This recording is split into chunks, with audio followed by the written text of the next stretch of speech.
If you listen to any major news station, turn on public radio, or cue into a bank forecast, or maybe if you've heard the top priorities from our current administration, you would know that we're experiencing a climate crisis. I don't like to use scary language or over-sensationalize this, but the reality is global temperatures are rising at an exponential rate, causing melting glaciers, rising sea levels, warming oceans.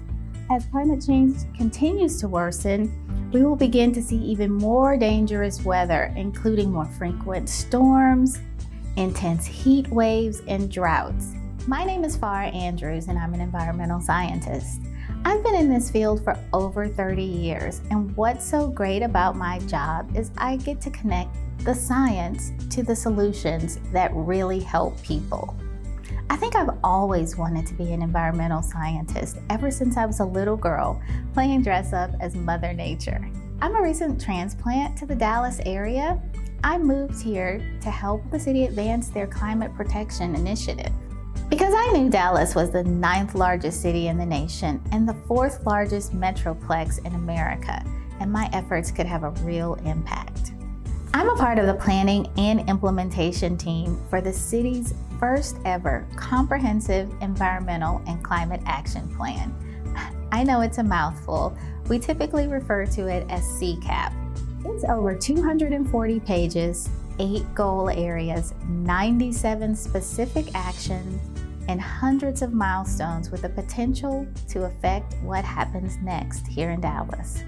Many of the projects in the plan have a very long horizon and a huge potential for improvement. But one thing we know about the climate crisis is it's affecting everyone globally, but not affecting everyone equally. So climate change is disproportionately affecting low-income communities, communities of color, elderly communities, and communities with a high percentage of non-native speakers at a more accelerated rate. The most vulnerable members of our community are the least equipped to rebound from these extreme weather events. Dallas is a beautiful old city with a long, rich history of progress. But what we'll see in Dallas, as in other older cities in the U.S., is under-maintained housing stock. And when we combine older, poorly sealed homes with our low and moderate income homeowners who can't afford to prioritize the upgrades, and a climate crisis with increasing extreme weather resulting in hotter summers and colder winters, it becomes a recipe for expanding energy poverty.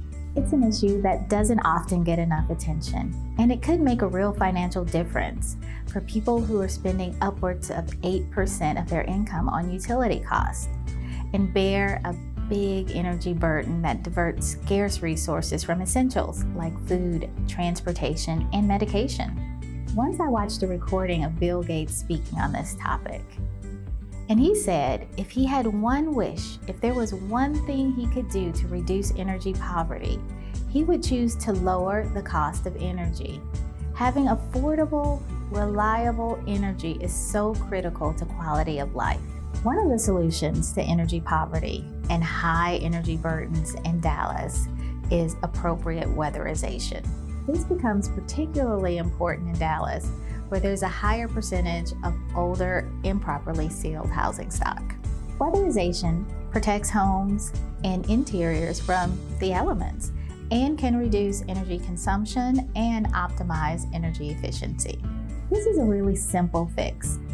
Seal the leaky structures and help make Dallas residents more equipped to handle the fluctuations in utility costs related to extreme weather. Extra insulation, weather stripping for doors and windows that are drafty, small things like this translate into dollars and improve people's quality of life.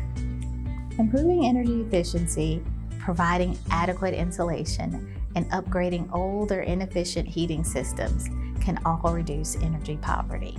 My goal is to elevate this conversation, to build advocates, and to activate multi-sector organizations and individuals to take innovative actions in order to help individuals and families all across this region.